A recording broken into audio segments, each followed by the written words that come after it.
చాలా చాలా మారేడుమిల్లిలో రెండవసారి ఎన్కౌంటర్ జరిగింది. దాంట్లో తెలంగాణ రాష్ట్రానికి సంబంధించినటువంటి ఆజాద్ అలియాస్ కొయ్యడ సాంబయ్య ఆయన ఉన్నాడు అనేటువంటిది ఒక వాదన.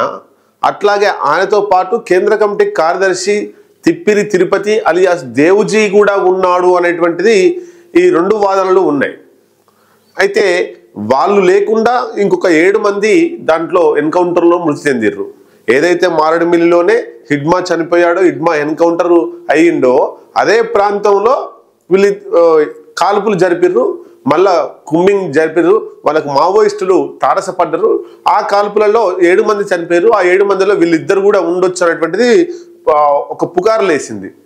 తర్వాత పోలీస్ డిపార్ట్మెంటు ప్రకటించింది ఎవరెవరు చనిపోయారంటే దాంట్లో తిప్పిరి తిరుపతి దేవుజీ లేడు, అట్లాగే కొయ్యడ సాంబయ్య ఆజాద్ ఇద్దరు కూడా లేరు. 7 మంది ఉన్నారు.